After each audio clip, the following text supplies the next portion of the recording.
time on Casino Royale with cheese.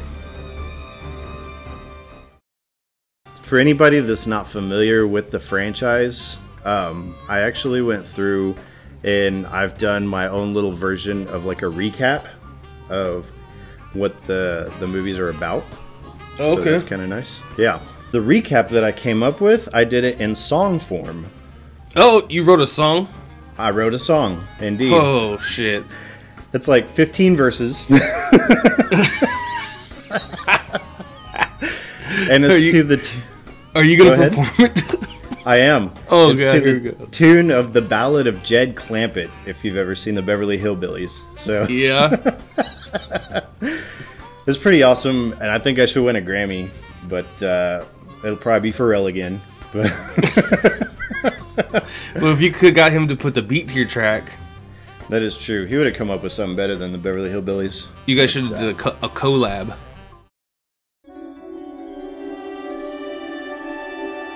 And now, the conclusion.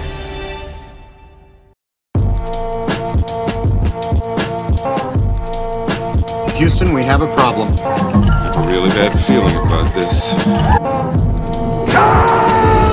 A boy's best friend is his mother. Hasta la vista, baby. Nobody puts baby in a corner. Roads? Where we're going, we don't need roads. Frankly, my dear, I don't give a damn. Silent breed is people! Yo, Adrian! I did it! Let's put a smile on that face. I gotta warn you, Clark. They don't play the same games here as they do at them regular casinos. Royale, too.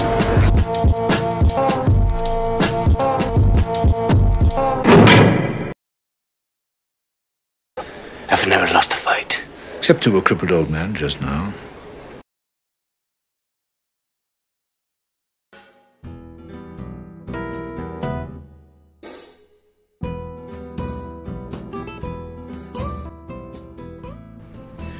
Welcome to Casino Royale with Cheese. This is episode number 26 of the show where we discuss movies that were number one at the box office exactly 20 years ago.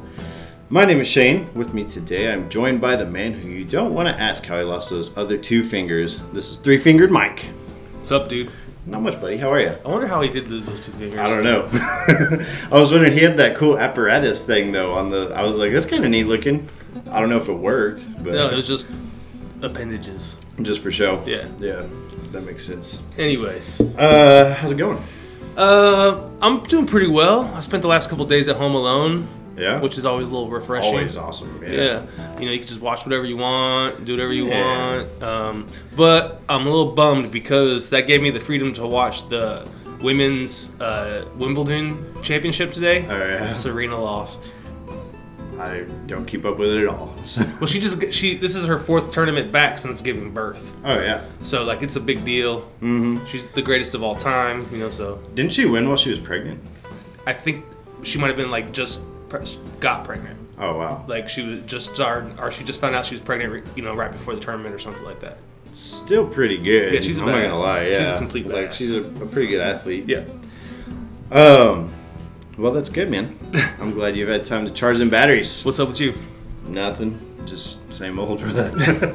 Working. Grinding. And grinding, you know. Grinding anything that'll let me grind it, so. Oh, boy. Last week we talked about Lethal Weapon 4. Mm-hmm. Boy, we really liked that one. What a great movie. Dude, yeah, it was good. Yeah. We said that that this week, kind of another wild card, but not as random. It was the Mask of Zorro. Unexpected, though, for me. Really? Yeah. Okay. The last 2 weeks, I was not expecting to hear the movie you said. Fair enough. That's good to know. Can't keep you on your toes. Yeah. Had you seen the Mask of Zorro before? Yeah, I think I mentioned at the end of the last podcast. I saw in the movie theater specifically because Catherine Zeta-Jones was in it. Yeah. Oh yeah, you did say that. Yeah, she's an all-time beauty. She is. She's incredible. Beautiful woman. Not a bad actress by any stretch, I don't think. No, I enjoy it when she's in the movie. Mm-hmm. She was in Entrapment. Great movie. Sean Connery. I really like that. and Sean Connery's great. Isn't that the movie that had that badass where she's wearing like the latex suit, climbing in between the strings and stuff? Yeah. Yeah. Well, she practiced with strings, right? Yeah. And then she went to lasers. Mm-hmm. Yeah, I loved it. Yeah, it was great. So she's really good. Anything in particular stand out first time viewing or? No, I don't really remember a lot from the first time. I remember the sword fight scene between her and Antonio Banderas. Very memorable. Yeah, but other than that, the way that culminates really kind of. Yeah, I just couldn't. I didn't remember a whole lot of details, and so when I was watching it back this week, I was like, oh shit. Yeah. Like I completely forgot about that. Yeah. Yeah.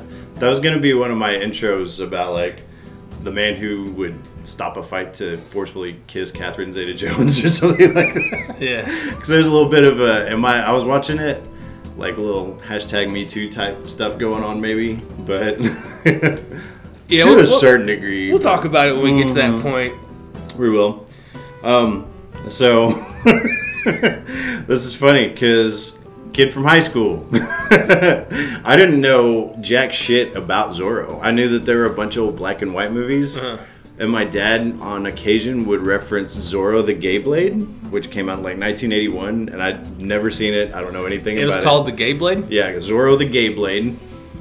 I guess he was gay in it? But I have no idea beyond gay that. means happy. It very well could be that as well. So I don't know what they were getting across.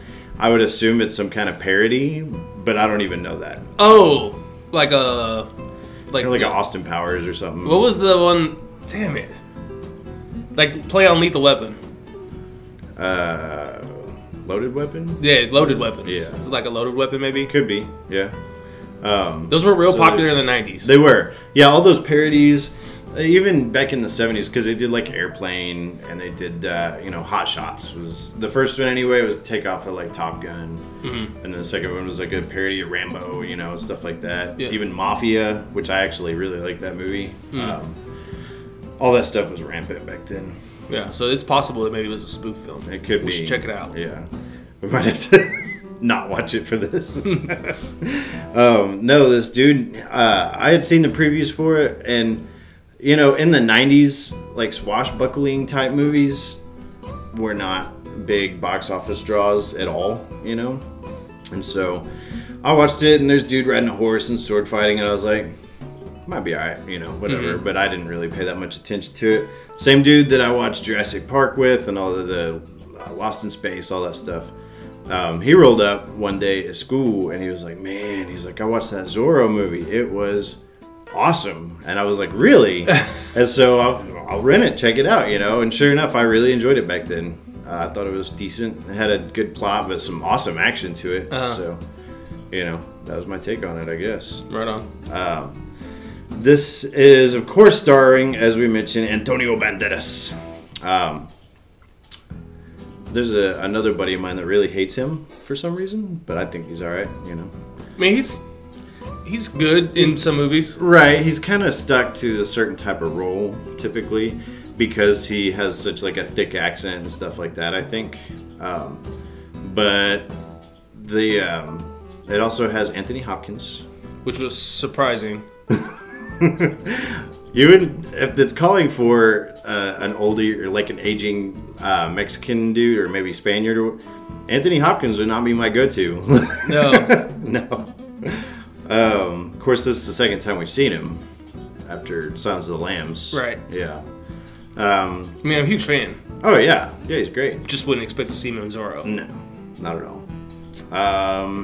We had Catherine Zeta-Jones, as we talked about. There's a couple other names that showed up, like Stuart Wilson played Don Rafael Montero, and Tony Amendola, who I actually just saw him in a movie last night, but we'll talk about that at the end of the thing. Okay. But he played Don Luis, like the older dude that looked just like him, bald dude. But no other like huge names. Do we know who played Captain Love? Yeah, I can find that real quick. Shouldn't be too difficult. It was Matt Lesher. I don't think I've ever seen him in anything else. Yeah, I don't think so either. I was surprised he had a picture on IMDb because, a lot of these guys that were in this thing really didn't, More so noteworthy, I guess, so the This is based on a series of books by a man named Johnston McCulley. Okay. This takes some liberties with that, kind of takes that idea and runs with it a little bit. It does have, the main character of those books is Don Diego de la Vega. So that's something to, I guess, keep in mind. But of course, this is like a passing of the torch type of thing. There's two guys that were involved with the writing of it. They are Ted Elliott and Terry Rossio. What's interesting about them is they actually were involved with the writing behind the first Pirates of the Caribbean. Oh. Which I could see some carryovers as far as like... Swashbuckling. Swashbuckling, exactly. Directed by Martin Campbell. I know you've seen some of his movies. Okay. Yeah. What he are did Casino Royale. Seen Our it? namesake. Yep, yep. Familiar. Yeah. He directed GoldenEye with Pierce Brosnan. Every so often he'll pull a James Bond movie out of his back pocket. It's always a good movie to grab. That's it, man. If you're a good action director, Right. That's it. He also did The Green Lantern. Oh, that fucking the other end of the spectrum, yeah. Jesus, worst superhero movie. Well, I don't know if it's the worst. It's up there though, as far as superhero movies go. It's funny because I didn't hate that movie. I did, and I was so upset because I really wanted to like it. See, that's the thing. I was super pumped. I was like, finally, DC's doing some stuff that's not Batman and Superman, And then we got that, and I was like, that was kind of a mess, dude. A CGI Ryan Reynolds is what we got. A bad CGI Ryan Reynolds. Yeah. It wasn't good. It looked awful. He's a much better Deadpool. Yeah. Oh, yeah. Definitely. He, the Deadpool from this, not like the X-Men Origins Deadpool. No. Let's see. What else has he done? He did Vertical Limit. He did the sequel to this, The Legend of Zorro. Most recently, though, I guess he hooked up with Jackie Chan, and they did The Foreigner, which I heard was awesome, but I haven't seen it. It's kind of like the... I haven't seen that either. Like the Kung Fu Taken, I guess it looks like to me. Aside from that, I don't know that there's a whole lot of other stuff that you would have recognized him from. He is, interestingly enough though, it was his idea, I guess, that he wasn't going to have Zorro use a whip in this movie. Which seems really odd. And then Antonio Banderas was like, cool movie, bro. Where's the whip? And he was like, oh, we're not gonna do that. And he's like, we gotta do the whip. It's kind of a signature thing. Yeah. See, I'm from, as we've said before, obviously, I'm from Southern California, so the Latin community is way bigger. Booming there. Yeah, it's huge there. So, like, Zorro would play on television. Oh, okay. Yeah, and I guess it was his old reruns or whatever. Like this one or the old serials or what? Exactly? The original, like black and white yeah, shit? Yeah. Like, they would play. I got you.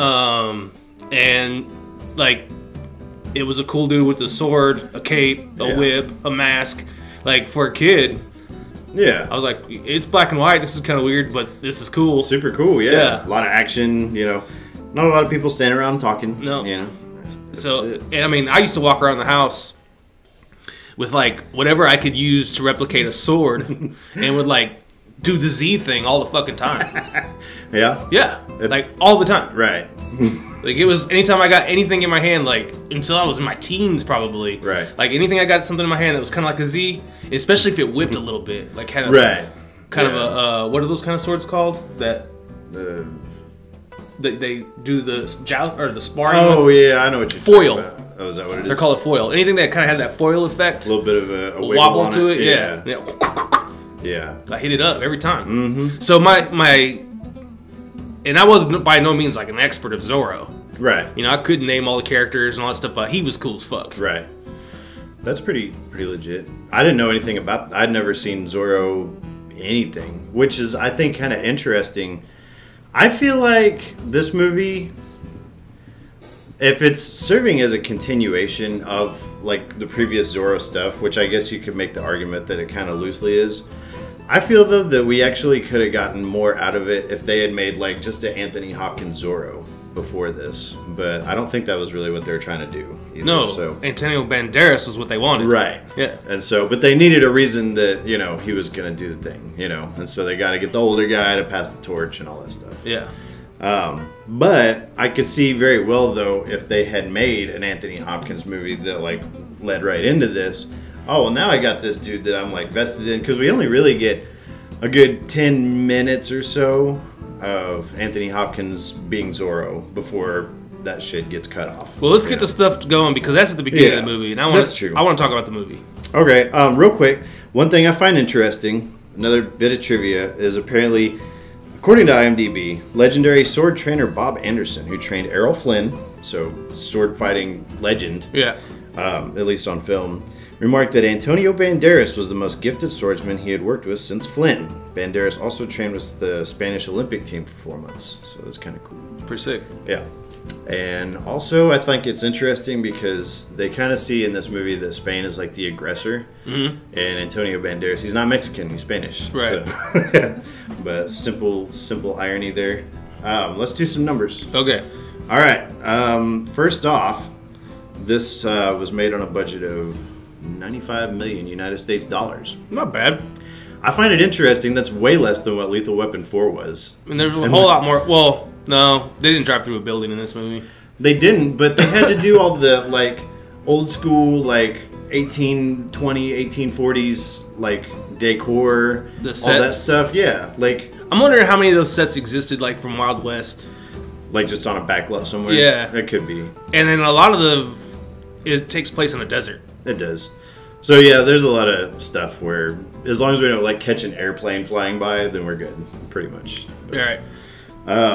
Any guesses as to how many weeks it was number one? I think it was just for one. It was just 1 week. We're on a string of 1 week number ones. One hit wonders, man. Far cry from Titanic. Yeah. But yeah. How do you think it did overall domestically? I'm gonna say 130 million. You would be wrong. Oh.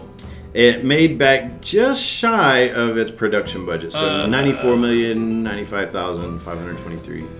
But so it was a complete flop. Abroad, well, I wouldn't say complete. Abroad, it did 156 million. So altogether, it brought in over 250 million dollars. But they thought that was enough to make a sequel. Yeah, I think that's weird. Because at most, this thing probably made somewhere between 50 and 75 million. Like, that's not sequel bait to me. No. But yeah, it's whatever though. You know, today to get a movie made, like if you can't pitch a movie that has sequels already like ready, you're probably not going to get a movie made. Yeah. What are we going to do after that? Yeah. I'm good. Yeah. Well, fuck you then. Can I make toys in 6 of these? Then no. Right. No, I'm not doing it. Right. We got to have the cartoon spinoff on Disney XD. We got to do all that shit. The video games. Yeah, the tie-in for that. We got to do the licensing, the food tie-ins with Dan and Go-Gurt and shit. Yeah. Yeah. Like, that's what drives me crazy. Like, because I'm a big Christopher Nolan junkie. He did, like, The Dark Knight, and we watched Interstellar together and all that shit. But he does a lot of those one-off movies. But I think he's got a little bit more clout in Hollywood. Well, his name's Christopher Nolan. Right. So, yeah. They're like, that's fine. It'll make money. It'll make money. Right. So ready to talk about the movie? Yeah. You want to jump on me? Well, I almost didn't watch it. Really? Yeah. I was exhausted. Yeah. I had a long day, and I was like, man, I don't think I'm going to watch this movie. I think I'm just not going to watch it. I won't tell Shane I didn't watch bullshit your way through it. it. And see if I can just BS my way through the thing. But then I started feeling pissed off I would have been if I'd have found out.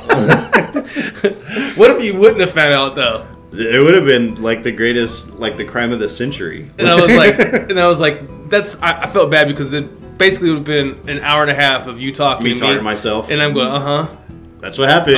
Yeah, it was great. Like by the end of our discussion, you're like, I should have watched that fucking movie. Yeah. So I watched it. I watched it last night. I might go home and watch that. So Zorro opens with fire again. So this is 2 weeks in a row. Fire's a thing, bro. I don't get it. So in Lethal Weapon 4, it opened up, the 4 was on fire. Mm-hmm. And this week, when Mask of Zorro opens up, the Z is on fire. Yeah, he comes out, swings his sword with the Z. Yeah. It's awesome. I love it, bro. I'm glad you love it. I was like, oh, shit. Here we go. Yeah, here we go again. But we find out real quickly it's 1821, and it's the revolution of the people of Mexico over the ruling country of Spain. They've been ruling for about 300 years, and they've had enough of that shit. Yep, they're done. This is a very different time, too, because technically California was not part of the U.S. or anything at that point. Yeah, it was Mexico. Yeah, and so that entire region was That was it. The whole Southwest belonged to Mexico. Right. Yeah. So yeah, there was a governor that was ruling, I guess, in California, Don Rafael Montero, and the peasants wanted his ass gone. Right. And so the movie opens. There's two brothers that they're basically, there's like this public execution that's going to take place in like the town square. And there's rioting, pretty much. Yeah, people are losing their minds. Yeah, they're yelling and screaming, and yeah. And two brothers, Joaquin and Alejandro, are basically like inside like this little wagon train. It's a wagon. Yeah, it's a covered wagon. Right. And they cut holes in the thing so they can try to see out or whatever. Right. It's probably a little homage to Zorro because they cut little eye holes. Right. Yeah. And so there's a government official. I think it's that one dude that was bald that I said that I saw him in a movie. Don Luis, I think. Yeah. And he's basically like, yo, we need to get the fuck out of here. The crowd's getting restless. Right. And so I just cut ahead. There's a lot of bullshit. They kind of draw the scene out a little bit. There's a lot of talking, basically. Yeah. Okay, they got 3 people strapped to a pole. The kids are waiting to see Zorro. Right. That's what they're there there for. They know for. he's going to show up. Right. There's a public execution going down in Zorro's, turf. Like, they know he's going to show up. A bunch of people try to get the boys out of there. Like, one of the monks or priests tries to get the boys out of there. The guy who owns the wagon tells them to get the fuck out of there. Right. He said, you don't want to end up there someday. Right, but there's kids in the crowd. So I don't know why these 2 boys... I don't know. We found out... well, we did find out that both their parents had already died. Parents are dead, yeah. So they didn't want them to die too. But, of course, Zorro shows. Yep. Don Diego de la Vega. It's fucking Anthony Hopkins. Right? I don't get it. So last night when I watched it again, I was like, what the fuck? I don't remember. I thought he like trained Zorro. Right. Like showed him some sword fighting moves. He's swinging off of shit. Yeah, no, he's fucking sword Zorro. Fighting? Like, dude's badass in this. He's parkouring all over the fucking Right. place. I think Zorro was the original parkour guy, by the way. Oh, there you go. Because he was all over the place. Swinging and doing flips off flagpoles and tree limbs. And, but he stops the execution. He does. I love the way he does it because they're getting ready. That's a firing squad. He grabs his whip and wraps it around all 3 of the guns and yanks them and has them shoot like the commander. It's great. Yeah, there's so many things they wouldn't have been able to do in this movie without the whip. Yeah. I don't know why they wouldn't include it. It's awesome. Yeah. But, so he saves the prisoners and basically is trying to haul balls out of there. We find out, though, that this guy, Don Rafael Montero, he has no idea what these guys have done, if they're even guilty of anything. He's staged this whole execution just to lure Zorro into arriving. He picked 3 people at random from the crowd. Right. As he's doing his fighting with the army, though, there's a point where a bunch of snipers are like, they're hidden in this like balcony. Yeah. And they get the signal to shoot Zorro, and they hop up, and the boys from earlier, they're above. Yeah, they're sitting on top of the building watching this all go down, and they push like a gargoyle down on top and save Zorro. Right. So he remembers that. He winds up actually talking to the boys, and he gives one of them a necklace. Yeah. We find out it's Joaquin that he gives a necklace, but we'll find out more about that later. Right. And so... And he puts a Z on Montero's neck and tells him to get the fuck out of town. That's a fucking stone cold move right there. I love it. Yeah. Fucking badass. Right after that, Zorro goes to his bat cave. Yeah, he lives in a fucking cave. Yeah. So this is all shit I forgot. Oh, really? Yeah, I didn't remember I didn't remember that Anthony Hopkins ever put on the mask and was Zorro. I forgot that he had a cave. Oh, yeah. Well, I think is interesting, according to certain versions of like Batman's origin, they actually, whenever Batman's parents got killed, Wayne and Martha, not Wayne, Thomas Wayne and Martha, they actually they were watching Zorro. And so that was like his inspiration for a lot of this shit. The masked vigilante that does the cave thing and all that shit. Yeah. Okay. So yeah, they were watching like one of the old 40s. So that was the Zorro, like they just left the theater after watching Zorro. And then they got gunned down in the alleyway. Right. Yeah. That's a pretty neat little twist. Pretty dope, yeah. He's got this pretty sweet fireplace. Yeah, I love it. Yeah, it slides open, even moves the fire out of the way. And that's how he gets into his fucking mansion. Right. Yeah. Dude's a baller. Yeah, he's a Don. Well, I like too that he like tells his horse, he's like, all right, let's get too old for this shit. That's the last ride. You know, we're out. And so kind of a neat little moment. He has a wife. Beautiful wife. Gorgeous. For Anthony Hopkins' goofy looking ass. Which he's like, got the male pattern baldness and like long hair in the back. Pretty weird. Whatever, yeah. He has an infant daughter. Elena. And so he's basically going through and like just bonding with his daughter, like going through all these escapades and like telling her stories about how it's like telling her bedtime stories. Yeah. And he always holds these flowers as the like sword. A fake sword. Yeah. His wife's name is Esperanza, which I guess in the old Zorro shit, his wife's name was Elena, and they just made up the name Esperanza for this. Oh. So, whatever. We can assume he got divorced. Well, I don't know. His daughter's name is Elena. Right. Just name swap. Yeah. Doesn't matter. So Esperanza comes in and she's like, "Is that how you put the baby to bed?" Yeah. Which is something that my wife's told me a million times, you know. Yeah. They talk for a little while and get a little kiss in, and then nice little relationship. Yeah, I mean, you can tell they're obviously in love. Right. Very happily in love. Then she asks him to stop doing this shit so she doesn't have to stay up all night long. Right. And then Don Montero and his men show up. Indeed, they do. No bueno. Yeah. And of course, at first, De La Vega tries to bullshit him. He's like, "Yo, what are you guys doing here?" And he's like, "You know why we're here." You know, like he's figured out that De La Vega is Zorro. I don't think they ever explained how he figured it out. Well, he was just face to face with them. Oh, okay. Even with the little fucking mask on, like you could figure out who it is pretty quick. Especially if you're talking to the guy. And he's the only white dude with bright blue eyes in the country. Male pattern baldness and long hair. Well, you don't see his hair. He's wearing a hat. Right. But you can see his eyes. He's got Anthony Hopkins has got like crystal blue eyes. He doesn't look Latin at all. No. But yeah. Which, by the way, there are people in Spain that look like that. Oh, okay. That are very Caucasian looking. I got you. But he would definitely stand out in California in the 1800s. One thing, so I think that this is funny. Genetics is a hell of a thing, and I want to say it was maybe Puerto Rico. There was a guy that back when I was in the army, he was one of the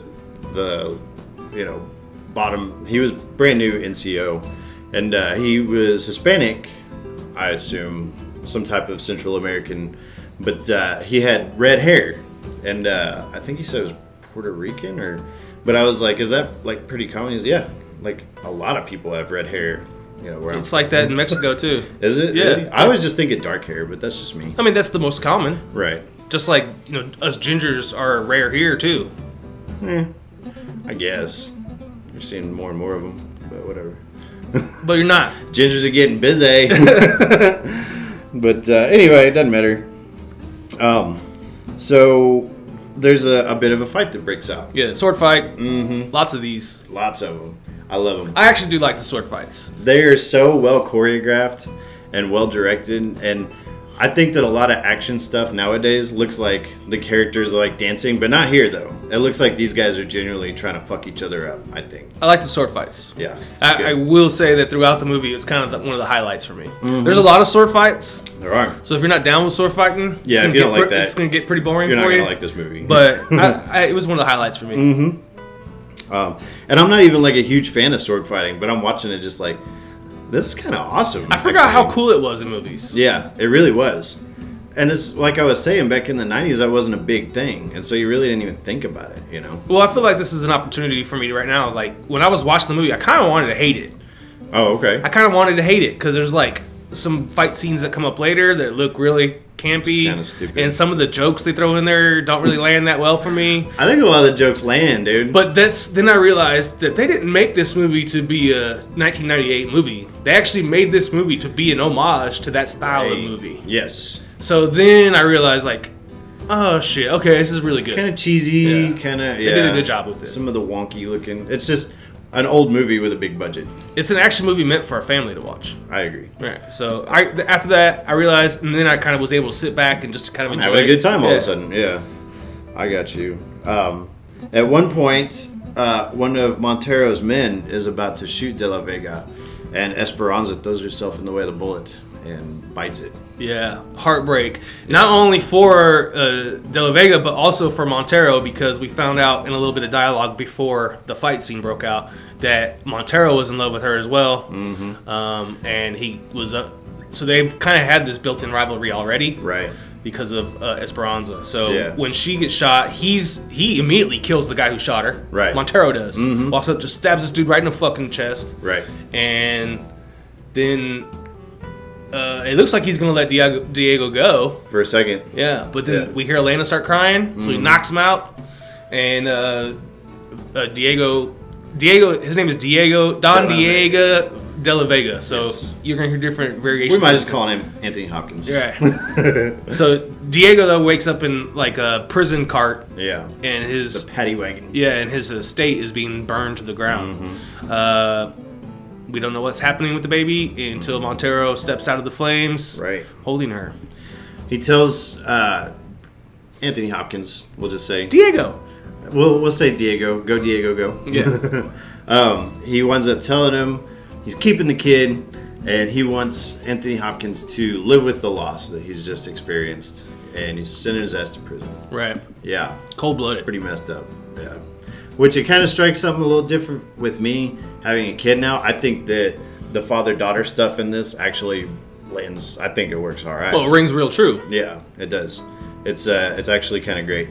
So he burns the house down and sends Diego to prison, and it's pretty messed up. It's really fucked up. Yeah, not a fan. We jump ahead 20 years. Yep, when we get a chance to see the Murrieta brothers, we find out what their names are finally. Yeah. I think they might have said it, like whenever that guy was telling them to piss off. Oh, yeah, you're right. Yeah.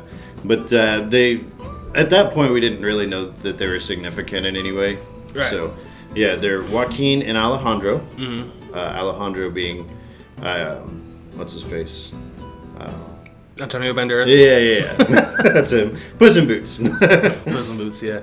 The Joaquin has the amulet or whatever you want to call it. Yeah, the necklace that Zorro gave him from when they were kids on. Yeah. And they're being hauled off by a bounty hunter, Three-Fingered Jack. Yeah, the guy that you called me at the beginning of the show. Yeah, that's it. Yeah, and they really don't ever tell us why he only has 3 fingers. But he's got this weird thing attached to his hand that has 2 like metal rods, kind of like simulated. One looks like it's made of copper. The other one looks like it's made of like stainless steel. Yeah, or tin or something. Yeah. And I get the impression it like goes up his hand, like ties around his wrist. Basically. Right. Yeah. But he's treating him like shit.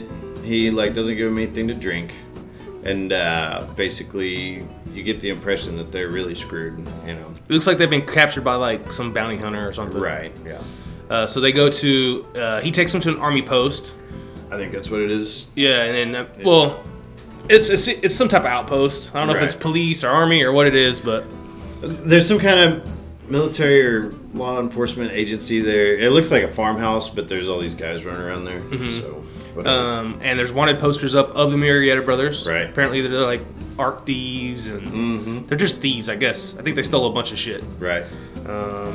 We find out the bounty's only what, $500? No, 200 pesos. 200 pesos for the both of them. Yeah. They were pissed. Yeah, they were like 200. We're worth more than 200 pesos a piece, and he's like, that's for the both of you. Yeah, it's pretty funny. But we find out pretty quick it was all a trick. Yeah. There's a little bit of a physical altercation, and then all of a sudden Joaquin pulls a gun out of his pocket, and you're like, oh, he wasn't even tied down, you know? Yeah. Yeah. And then Three-Fingered Jack and Alejandro take out the whole army with one fell swoop. Yeah, they do. A rope. Yup. They just drag it underneath their feet. Perfect. And they all fall down. Bullshit. Yeah, so that's what I was talking about, where I kind of wanted to hate the movie because of shit like that. But then I realized that's a throwback to when they used to do silly things like that in television shows and movies. This is just better acted and directed, but that's what it is, you know. It's really just a better film quality. Yeah, that's pretty much it. Than anything else, which makes it, I think, look so hokey. When you see it in black and white, you're like, they didn't know anything there. Yeah. Now it's in color and it has money behind it. Yeah. And you're like, that's not good. But they redeems themselves immediately as they're getting away by showing me that they took all the clothes off the army guys and tied them to Cactus's front, like, dick first. That sucks. But it's really funny. It is funny. I'm not gonna lie. So the guys that were at the house, whatever, they're actually really grateful that they came and got rid of the soldiers. Whatever, they give them food, shit like that. A wagon. Yeah. I guess that they brought that wagon, didn't they? That might have been because they were tied behind the horses. So Jack was on a wagon. oh, was he? Mm-hmm. I thought he was just riding a horse. Oh, maybe you're right. Oh no, you are right. Yeah. He was like actually physically I holding was on to thinking the rope. maybe they grabbed the military guy's wagon. They did. Yeah. But so. And they took their horses. Mm-hmm. All of a sudden, it looks to me like the cavalry shows up. Yeah, but it's just one cavalry captain. Yeah. It's like more like a cavalry platoon because it's like 8 or 10 guys. Well, they're all Mexican army. Right. Yeah. And he is a U.S. cavalry captain. Mm-hmm. And which is kind of weird because this is at the same time that this is going on, the Mexican-American War is happening. Right. That's what I was wondering about. I don't think we would have been on good terms with, unless it was like a thing where, like we train Afghanis and stuff, you know, that sort of thing. No, I don't think that happened. No. What happened is he went mercenary basically. Oh, Captain Love did? Yeah, he's gun for hire. They hired him renegade. to train their army and lead their army. I got you. Probably because of the success and stuff they saw him have during the Mexican-American War. So this bastard went AWOL and sold out. Right. Yeah. That's what happened. So he's a piece of shit. Right. Turd. So it's kind of messed up because Jack winds up getting shot pretty quick. They don't show if he's alive or dead. And then they get the best of Joaquin, Antonio Banderas' brother. And they wind up, he's like, oh man, this is going to be such a great honor to kill you. And then we see where... Well, Joaquin told Alejandro, keep going. Yeah, get out of here, Yeah. I'll take the hit. Yeah. And Joaquin actually pulls out a gun and shoots himself because he's not going to give the other guy the pleasure. Yeah, shoots himself right in the chest. Mm-hmm. And then Captain Love still goes over there and cuts his head off. Mm-hmm. And that's when we see Alejandro grab his necklace. Right. And then he takes off. So Don Rafael, he shows up again. It's 20 years later, and he winds up going to the prison where Don Rafael Montero. Yes. Yeah. And he is looking to see if Diego is still alive because he has been in Spain for the last 20 years. And so he shows up there. He basically, pull all the prisoners out of their cells. He goes through, tries to do like a physical examination, see if he can recognize Diego. And if he can't recognize him, he has the guard say, hey, if you were Zorro, why don't you speak up right now? And then we get the little Spartacus moment where all the soldiers, all the prisoners are like, I'm Zorro, you know. And yeah, these prisoners look terrible. They do. And like a lot of them are like twitching and muttering to themselves. I mean, they look like they're all knocking on death's door. Yeah. I mean, like, it doesn't look like there's a healthy one in the group. Right. Except for Diego. Except for Diego. Yeah, so they're all like, I'm Zorro, and I like how they're like, you can't be Zorro, you're too tall. Right. Like they're talking shit to each You're other. Idiot, I'm Zorro. Yeah. I do think it's crazy because, like, as I'm watching this, man, obviously you can't smell it, but I'm sitting there going, these motherfuckers got a stank, bro.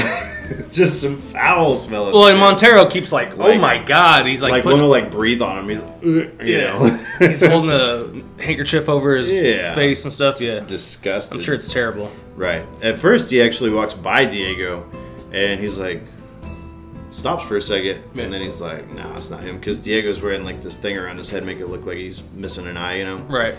Of course, his facial hair is all grown out and shit. I would probably still would have recognized him, but whatever. I mean, I knew it was Anthony Hopkins. Right? I'm not an idiot. But, you know. I'm not a sworn enemy. Right? And I still knew it was him. Yeah, exactly. But yeah, so everybody's yelling out their Zorro, and they kind of a little bitty riot inside the prison to the point where Montero's like, I gotta get the fuck out of here. Right. So he dips out, they start throwing guys back in the cells, and then we get a Count of Monte Cristo moment where like one of the guys, they throw him in a cell, he hits the wall and dies. And so they wind up going through, Diego actually bests one of the guards and like grabs him around the neck while he's up against the bars of the cell. Grabs the keys, he winds up using like gunpowder from his gun to like light the locks and like break them, the shackles around his legs and shit. Yeah, bullshit. No, I think if you could do that, you would really be hurting. Well, you might blow your foot off. Right.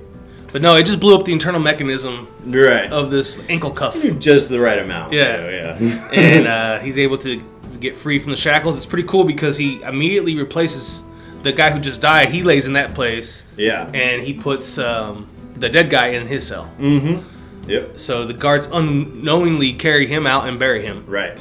Just like Count of Monte Cristo. Except they throw him in the ocean, but yeah. So anyway, he breaks out of that easily, out of his 2-foot grave. Right. Yeah. Well, I'm not wasting time digging any more than that. It's Mexico. It's hot. He unearths himself, I said, and so we find out. So Don Rafael Montero. Yeah.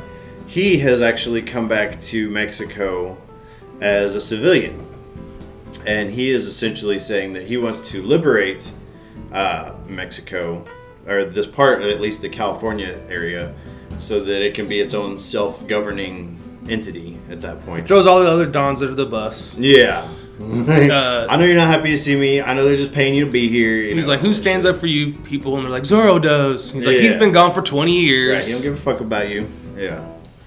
So, but you know what's crazy is that like he was already there the night before. Yeah. First thing he did was go see Anthony Hopkins. Right, but then he got off. He left, got on a boat, and then made his debut back. Right. Like they called it the landing. Like in this production where all the townspeople were there to see him. Yeah. And everything. He even says like, I know this is all bullshit. They paid you guys to be here. You don't give a fuck about me. Yeah. So don't worry about it. But I got your back. Yeah. And Diego's there. Yeah. He's about ready to kill his ass. Until Elena shows up. Elena. Yeah. Oh, let's just take a second. Oh my god. We're talking about Catherine Zeta-Jones, and I couldn't tell you when her prime was because it seems like it's been 100 years. I don't think it's over yet. Yeah, she's still just stunning. Just an incredible woman, you know. Michael Douglas, man, what a lucky dude. What the hell? He's not even.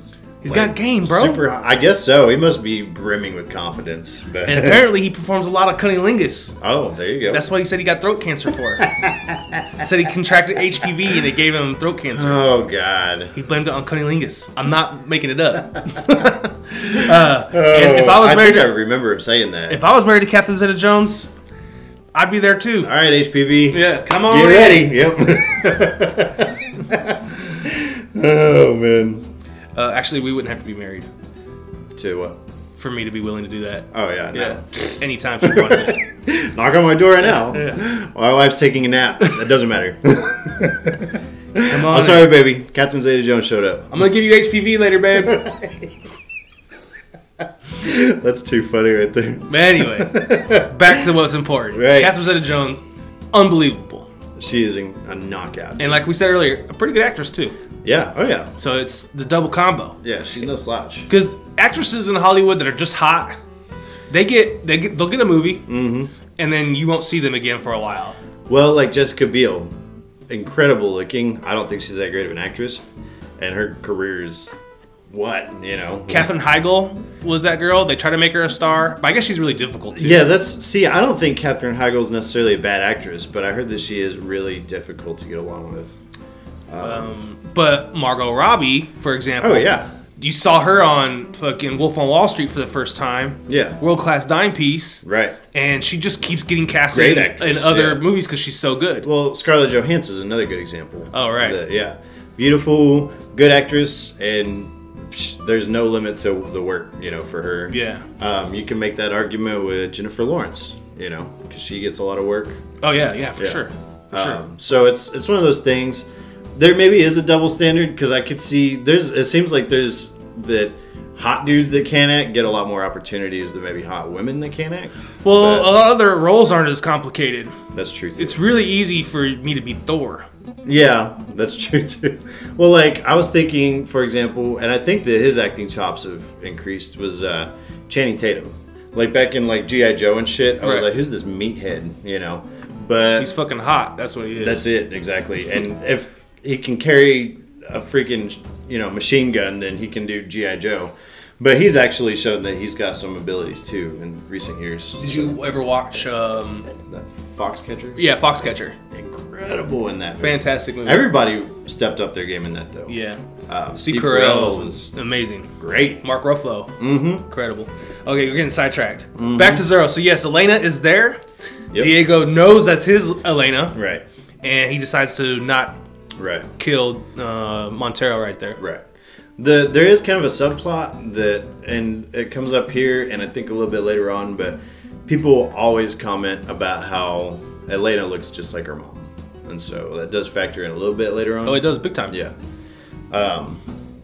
Anyway, so he decides not to do And by the way, in the casting, she does look a lot like her mom. She does, absolutely. They did a good job. Which is crazy, because I would have swore that she was from, like, Greece or something like that. But no, she's from the same place Anthony Hopkins is. She's from Wales.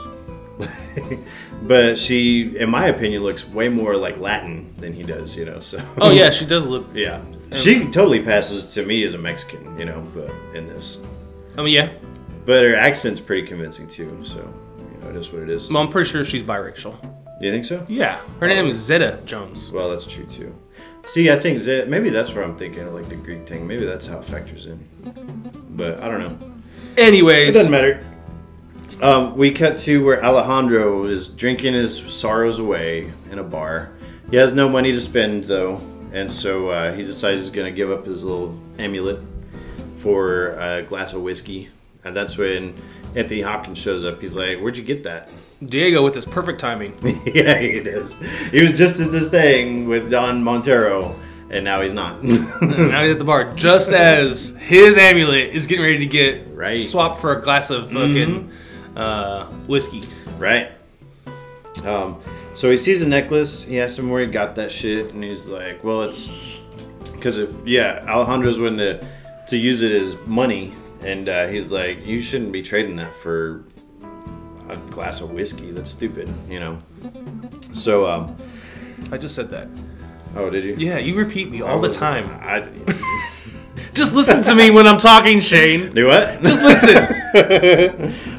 So anyway, he winds up seeing Captain Love, the guy who murdered his brother. Yeah. And he wants to run out there and whip his ass, like kill that dude. Yeah. And Anthony Hopkins is like, "I don't think that's a good idea." His name is Diego de la Vega. It's not Anthony Hopkins. I'm just gonna call him Anthony Hopkins. It's driving me crazy. I'm trying to stay in character here. You don't have a character. You keep breaking the third wall. Fourth wall. Oh, whatever. Jeez. But he stops him. He says, "You're too fucking drunk." Right. He goes, "That guy's a trained killer." Yeah. He's like, "You're gonna go out there and fucking die, basically." So then they have a sword fight, kind of. Fight, yeah. Which is great, because he's got a sword. Anthony Hopkins is just... Diego is rocking this stupid walking stick he's thing. got a cane. Right. And he beats his ass anyway. Yeah. And he's like, "You're gonna go out there and die." And he's like, "I've never lost a fight." He's like, "Except to an old man, just now." Yeah. He said, "You would have fought bravely and you would have died quickly." Yeah. Yeah. So that's when he says he'll train him, and he takes him back to the Batcave. Yes, he does. What is it here? We find out that, oh God, what is it? That Diego says something to the effect that Love is working for Montero and he has a plan for California. But we really don't know what the details of that are just yet. But then it's where we cut to a little training montage. And I love a good training montage, dude. Except for this one. Really? Yes. I think it's great. A lot of his working out is just swinging around on a rope. That is true. Well, the one that got me, I was watching, I was like, "Man, that sucks," was when he's doing the push-ups because there's like candles underneath him or whatever. And then Hopkins has his or Diego has his feet on his back. Yeah. I was like, screw that. I like that. Yeah. I just don't like the because it's this weird A-frame or TP construction of ropes. Right. And he literally just jumping. Just swinging around one, grabbing the other one. Yeah. I don't know where the benefit of that training is. I think that it's because he even uses it a little bit later. Yeah, but that's at a height and you don't have a ground below you. Well, that's true too. Yeah. He's just hopping around. Yeah. But I guess when you're confined to a cave, you do what you got to do. Mm-hmm. He makes him take a bath. Yeah, he says lesson number 1: never attack in anger. lesson number 2, and then he like sniffs him. He's like, come with me. And he gussies him up. He bathes him. Mm-hmm. Kind of weird. A little weird. I don't want an old man bathing me. Gives him a haircut. Yeah. Shaves his face. I can do all that myself. Makes him look like Zorro. Yeah, essentially. Pretty quick training though, and he's ready to go. Oh yeah, they wrap it up by the end of the, and it's been what, a couple hours? Yeah. This is still the same day. That's what I was wondering, because you would have thought if it wasn't, he would have smelled him before that. You know, like if it had been like a month. Are you telling me he hasn't had a bath this entire month? You know? Right. Anyway, they're going through. He winds up seeing a horse that he wants. A black Aleutian. Yeah, beautiful horse. Like a tornado. Mm-hmm. Does he ever name his horse Alejandro? No. He just whistles at it. Yeah. Horse. Yeah. Come here, horse. Come here, Blackie. Thunder. Thunder. Stupid horse. There's some great stuff in this with that horse, man. I love that thing. And Alejandro decides he's going to steal that horse that night. Hell yeah. There's another military facility, and sure enough, he goes that night, and Elena sees him. Yeah. And she does a really good job of like, she's immediately enthralled by this guy. Yeah. Because like she kind of gasps a little bit, like, right. Whoa, who's shoots this him guy? to look like, the fuck? Yeah. Yeah. Like a love at first sight thing almost. Mm-hmm. She's definitely curious. And of course, he's wearing the thing with the bandana, you know, that he's cut eye holes into. You know where he got that? Mask of Zorro. He pulled it off the horse. Oh, did he? Remember when the horse was going crazy? He's like, "What's wrong with you?" And he reached down and pulled this like scarf off the leg of the horse, and that's when he decided, or that's what he used. Oh, okay. I did not realize. Cool little detail. Yeah, awesome. I can dig it. So he meets Elena. They do a little flirtation or whatever. He's like, what does he say to her? You shouldn't be out here. There's a lot of dangerous men. Yeah, a lot of dangerous men. And didn't she say something back? Yeah, would you let me know if you see one? Oh yeah, that's what it was. And so kind of fun little playfulness, and then he gets down to business with this horse. Yeah, nothing else happens. They just flirt for a second, and he rolls out. He's got a whole nother mission he's doing. Yeah. So he goes and he finds the horse he's been looking for in the stables. He's nervous because he thinks this is a wild horse, you know, so it's going to act crazy. And he throws a saddle on it. Horse doesn't really react, so he's like, "Oh, this is going to be pretty easy." Rock on. Steps up on top of the horse, and it turns into a bucking bronco. Ape shit. Yeah. This fucking horse. Yeah. It's a beautiful horse though. Oh, it's go. When I was a kid, I think one of the things like why I liked the Lone Ranger and why I liked Zorro and like those things is because they had really badass horses. Yeah. And being a kid in the city that doesn't have much exposure to horses, I always thought they were just so cool. Yeah, not a lot of horses in Southern California. I mean, there are horses there, but I didn't have access to them. Gotcha. And then even that movie Black Stallion. Oh, it's a movie from the 80s. We'll say okay. But anyways, Black Beauty. I've always liked the black horses look awesome too. Yeah. And now I know the breed. So okay. Black Aleutian. Black Aleutian. Because Diego told me. You can get one for your backyard. No. They take really big shits. They do. Yeah, hit that with the mower. Paint the house with that thing, man. Yeah. So the horse breaks through a door. Breaks through a wall. Isn't that? Yeah, where the guys are like doing their thing inside. Horse just stomps right through there, man. Aren't they eating dinner or something? Like somebody's cooking or some shit in there? I don't know. I can't tell if they're just in there like smoking and joking or what's going on. Yeah. But the horse fucks up everything. It does, man. I would say a bull, but it's more like a horse in a china closet in this case, you know? So he goes through big action scene. This is a great scene. This is the scene that's not that great. Oh, really? Yeah, their fighting's real cheesy. Oh, I love it. Well, and like I said, I didn't want to like the movie because of this stuff, but then I realized they were just doing an homage kind of film. Right. And yeah, it's just like what used to be. Yeah. I'm going to put this up there right now, even though we haven't made it through the movie yet. With me personally, while I was watching this, I was like grinning the whole time just because I was having a fantastic time watching it. Dude. Oh, okay, cool. Yeah. I thought it was great, and the action, cheesy, if you want to call it that, it worked for me. Like pretty much on every level. It does work in this movie. He winds up going through. There's this deal that goes down. He winds up. he meets the final boss, we'll say. The big dude. Oh, yeah. Oh, God. Dude, he fucks that dude up too, man. With a couple of cannonballs. Yeah. He takes one in each hand and just bashes him right on the side of the head. And then, like a cartoon, the fucking big guy turns around, Yeah. has like the birdies over his head, and spits out all of his teeth. All of his teeth. Fucking, yeah. It was done. It would hurt so bad. Well, it was funny because even when he was hitting him, he was just kind of going like, just shaking it off. Right. Like, what the fuck? Pretty sure he murdered that dude. Yeah. And then he, since he's there at the cannon anyways, he right. shoots the cannon at the rest of them. Light this shit up.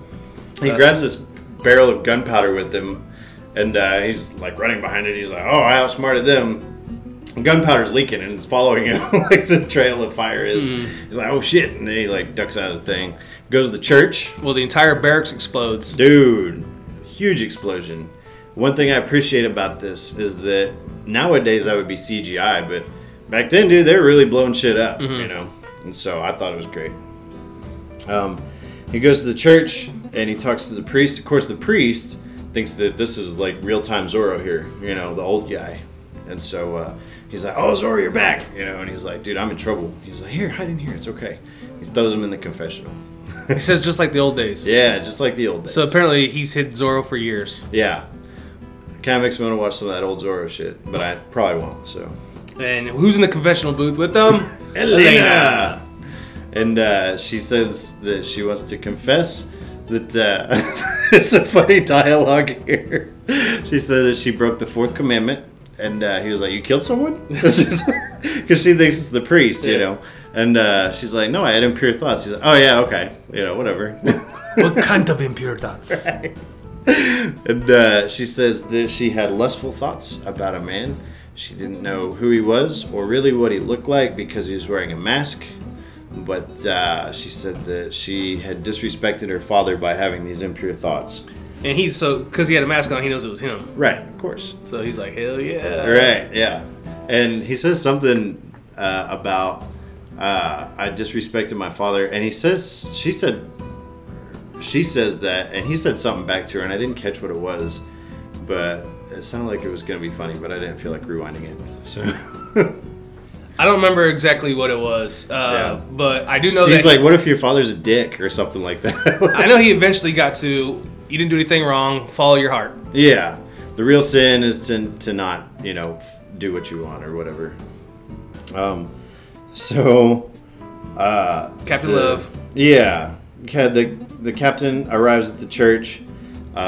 They go through and he's like, oh, Elena, why are you here? And she's like, oh, I was in confession. Well, the priest's standing right there.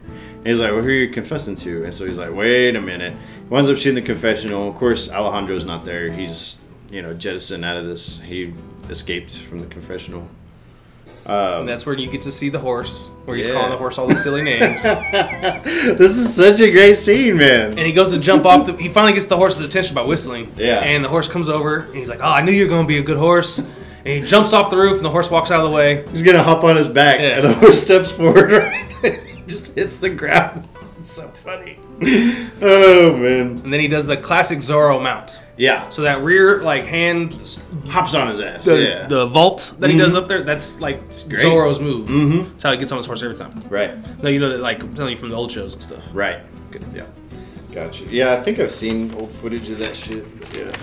So he goes back to the cave where Diego's waiting. I got a horse. Yeah, look at me, how Feeling cool I am. good about himself. Yeah. Diego tells him he's nothing but a thief, and they have a talk. Well, he's like, yo, Zorro was a hero of the people. He didn't do shit for his own ego and his own gratification, just to go out and have adventures and shit like that, you know. And so Diego basically is pissed off at him, and that's when Alejandro's like, you know what? I'm tired of your speeches and all your bullshit. He's like, I'm out. And so that's whenever Diego tells him, he's like, you know, you have a lot of passion and a lot of spirit, and we can make this work. And so he's like, you need to learn charm. Yeah. They've been invited to a dinner. No, they weren't. No? They weren't invited. Oh. They went to one. Yeah, Don Montero has invited all the Dons of California to this big banquet. Right. And they had the invitation, the little paper. No, they didn't. They had a paper. Yeah, they had a paper, but that wasn't an invitation. Oh, okay. So they decide that they're going to work on his charm. They get him all spruced up, slick his hair back, put a fancy suit on. Diego puts on some, I guess, servant clothes, but clean shaves his face and puts on a pair of glasses. I guess ponytails his shit. I guess he pulls a Clark Kent, puts on some glasses, so no one knows who he is. Nobody knows. Yeah, but so they go to the banquet. The papers when they meet Montero like right away. Yeah. There's no security, I guess. Right. Because they walk straight up to the host of the party. He's standing right there greeting people at the door. Right. Yeah. So they walk up to him, and he says that he works for the Queen in Spain. Right. And he's an advisor in financial matters, and he expects to receive his family's entitlements. Right. That's the paper he hands him. Oh. This is the land that we've been granted. I got you. This is like my documentation showing you who I am. And okay, that makes fake sense. ass papers. Yeah. Just bullshitted. Yeah. Right. He gets a chance to meet Elena again. Right. And he's on that charm is killing. Yeah, he's getting it, dude. Yeah. He's like, oh, I wish I had a gift for the lady, and then like he does this little flick of the wrist, and he like hands her a rose, you know. And just he's a smoothie, man. He says all the right things to Montero. Hell yeah, she's getting tingly. And he even says like, oh, I'm sorry. He told him he was there to meet with Montero. Right. Discuss some stuff, but he obviously has bad timing. He's at the party. He'll come back at another time. And of course, being a gentleman, which is what Montero believes, all about being a gentleman, that he's going to invite this guy to stay. Right. Yep. And they actually even get an invitation to the dinner table. Yeah, they do. Elena comes up later, asks if she wants to sit by him. Yep. Meanwhile, all this is going on. Once they sit down, Captain Love shows up at the same table. Yeah. And Alejandro does a little pecker slap in there. And makes a confession joke. Yeah, he's like, "Aren't you the one chasing down those two brothers?" And he's like, "Yeah, one's evaded us, but you know, we're headed on his heels or whatever." And he's like, "Well, I don't know about you, but I'm not gonna go to confession for a while, you know, shit like that." Just pecker slapping him some. Meanwhile, Love goes to dance with Elena. Diego's snooping around the mansion. Yeah, I'm trying to figure out the whole California thing. Yeah, and they actually have a talk about Zorro at the dinner table. Yeah. And Elena's like all about some Zorro, and they ask Alejandro his opinion on it, and he says it's terrible. Yeah. Why would a man spend his time doing that kind of shit? Yeah. So Montero eats that up. Right. Yeah. He does indeed. What does Diego find? Does he find anything? I think he just sees them retrieve a box. Well, yeah, he looked and there was like a wall safe that he like saw where they were holding some shit. But I don't think he actually got a hold of anything. Oh, all he saw was a map or something. There's a painting of his wife up there. Oh yeah. And he told him, "Don't anywhere the Dons go, stay with them." Right. Yeah. But so they go through. Diego or Alejandro cuts in on the dance with Love. Right. These guys cut a rug. Well, it's a classic tango scene. Yeah, of course. Yeah, it's great. And so basically at this point Montero is actually like really pissed off, kind of, because he catches the tail end of that dance. They're being way too provocative. Right. And so like anyway, Alejandro just plays it off. He's like, "Your daughter didn't offend me or anything, you know." And he's like, he says, "I want to show you my vision." He's like, "Maybe tomorrow morning." And so his vision was that. He takes him. Oh yeah, he goes back. They don't go out to the thing. No, they go into some type of like man cave room with this big planning table. Right. And he talks about how he is going. They should be their own country. Mm-hmm. And the other Dons are like, "What the fuck? How we can't fight General Santana right now?" Right. Santa Ana. Oh yeah. I said Santana. Carlos Santana. Yeah. Santa Ana. We can't find Santa Ana right now. And then he's like, "No, we're gonna buy it." Right. And he shows them a brick of gold. Mm-hmm. The Independent Republic of California. Yeah. And of course they have no idea where this, because they're like, if the Dons combine all their money, we don't have enough money to buy California. Mm-hmm. And he's like, don't worry about that. So the next day he takes all the guys out to this mine. Yeah. Yeah. That's where we cut to. And tons of gold. Tons of it. I got a problem though. So all this gold, you see him loading it up in like bars or whatever, like from these caves. I didn't see anywhere where they would have been like smelting this gold or anything, like turning it into bars. Yeah, I didn't see a smelter either. I was like, are they just digging out like bars? Because gold didn't come like that. They're digging out gold bars with Spain stamps on them. Right, yeah. Yep. Yeah, they faked a Spain stamp, so General Santa Anna would think that the money came from Spain. Are you being serious? Yeah. Oh, okay. I mean, that works for me. He describes it. Yeah. He tells us why it's on there. Right. In the movie. Makes sense to me. Yeah, makes I'll take sense. it. So anyway, there's a ton of slaves. Ton of slaves. He said, where are you getting the people for this? Because it is like hundreds of people that are out here digging this gold up. And he's like, we just find them, you know. Wherever. Yeah. So we find out at one point that Three Finger Jack is still alive. Yep, he's there. He's sitting in like this minecart just talking shit, you know. It looks like, I thought at first he was getting ready to like blow Alejandro's cover. Oh, yeah. He's like, hey! And I was like, oh shit. Oh, fuck, yeah. Alejandro's about to get fucking uncovered. Right. But instead, Captain Love steps forward and Three Finger Jack talks a whole lot of shit about them. He's like, you call us thieves? You guys are the biggest thieves. Right. We just take shit. You take people's lives. Is right. What he tells them. Yeah. The problem I have with this though is so he's sitting in this minecart and the guys are standing at like the bottom of this track or whatever. He like hits this thing. Minecart starts going forward and it like shoots him up in the air just at the right like angle, altitude, everything. Where he like was gonna like dive on him, like dive bomb him, I guess, or something. He's gonna put that fucking pick through Captain Love's chest. Yeah. And then of course Captain Love shoots him out of the air. But that whole thing kind of struck me as kind of weird, but you know, it's whatever. Is that what caught you weird? In this yeah, it just seemed the whole movie. It was just like thing? The choreography of the thing and the fact that he's just sitting there doing jack shit in this minecart. You know, it's just kind of odd. I don't know what it is. Even when I first watched it 20 years ago, I thought that was weird. But well, Alejandro walks over to Jack, who's now shot and dying on the ground. Yep. Rolls him over, and Jack kind of gives a smile. Yeah, he recognizes him. And at first I thought he was going to be like, oh, you motherfucker, turn on. But no, he was actually really happy to see him. Right. And then he died. Dies. Too bad. I like Jack. And then Captain Love's sitting there smiling at him. Right. And he's like, is something fucking funny? And Love's like, I just thought it was weird. He's like, that's the second time I shot that guy out of the thin air, you know? Right. We cut to the stables where Diego is brushing a horse. Yeah. And Elena shows up. By the way, this whole time he's going as Bernardo, the manservant. Yes. Yeah. Go ahead. And she starts brushing the horse for him. And asks if they know each other. His voice just sounds so familiar. Right. And he tells her how beautiful she is. And she really does have her mother's eyes and mouth. And so how do you know? Yeah. Like, oh, well, you don't look like your dad. You know, so like, just bullshitting it. Yeah, because he hasn't been. His storyline is Bernardo. He hasn't been to Spain for as long as she's been alive. Right. So she doesn't know she's ever been to Mexico. Right. Yeah. She thought that day when they landed on the beach, that was her first day in Mexico. Right. California, but whatever. Yeah, it's California. Right. But yeah, it's pretty wild. So I like that scene. I do too. Yeah, it works. It's full of Catherine Zeta-Jones. What's not to love? Yeah, I love it. And they end their conversation cordially. Yep.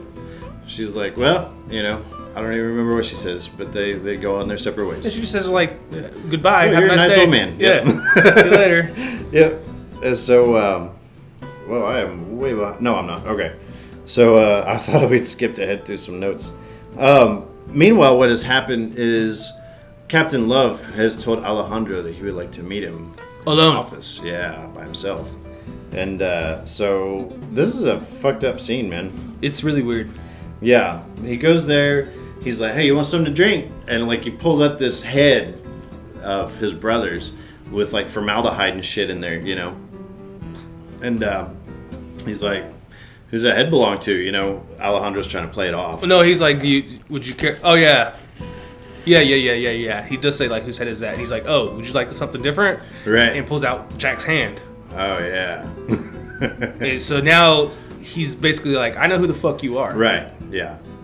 And I killed your brother and I killed your friend. He's like, "These guys are my enemies. That's what I do with enemies. That sort of shit." You know? And then finally he just cuts the bullshit and he's like, I know that you're Alejandro. And he's like, I don't know who this Alejandro is. He's like, but, you know, sounds like he should be careful, you know, that sort of thing. He winds up dipping his cup in the fucking formaldehyde and taking a little sip. He takes a drink of his brother's head water. Fuck that. That's fucking weird. But I think it was to show him, like, I'm not scared of shit. Yeah. Fuck you. Fucking, you're not intimidating. Yeah. So, we see where Elena's gone out into, like, this marketplace. Yep. And, was it a blanket that vendor lady gave her? It was like a shawl. Yeah, something. And she's like, oh, here you go. And she's like, oh, well, how much is it? She's like, you don't have to pay for it. She's like, I just want to give it to you because I was tight with your mom, you know, and stuff. We find out that it's like the old, like, nurse or nanny, whatever. That's her nanny. Right. And she said that, and she said her name, and she said her mom's name. Yeah. She said, I would know the daughter of her mom. I can't remember. What was her first name? Esperanza? Esperanza. Yeah. He was like, I would know the daughter of Esperanza de la Vega anywhere I go. So she says de la Vega. Right. She says, I know your mom was here. Right. I took care of you here. Mm-hmm. I hung flowers on your fucking... Right. Flowers are only grow in California. Mm-hmm. I would know you anywhere. And Elena's like, I don't know what you're talking about. Yeah, she's like, I can't even accept your gift. Right. She doesn't want to hear it. Yeah. So that's pretty much the end of that. Mm-hmm. So Alejandro, after that, he's pissed off like a motherfucker. And he's talking to Diego. He said that he wants to kill Love. And that's when he's like, well, if you're going to kill him, you're going to need this. And he actually gives him his Zorro mask, which is awesome. So now he's officially Zorro. Yeah. Before he was masquerading. Now it's kind of like the original Zorro is like given his blessing. Like the torch is officially passed. Right. You know? So this is a great scene where we cut to later on that night. It's like it, was it... Montero? Montero, yeah. This is his estate? Yeah. Yeah. And like we see where Diego? It was Alejandro is like burnt. He has fuel that he's like burned into the grass. Diego's standing out there smiling. Was it Diego? Yeah. Oh, okay. Yeah, because he used that as a fucking... Like a decoy. Yeah, to get... a distraction. So that Zorro could get into the building. Got you. But yeah, there's a big burning Z out on the fucking thing. It's great. And so, of course, it gets the attention of all the guards. Mm-hmm. And Montero sends his men out there. Right. Which leaves the estate pretty much unprotected. It does. They've decided at this point that if information gets out to Santa Ana, because this land is technically belongs to Santa Ana. They're not supposed to be using this gold.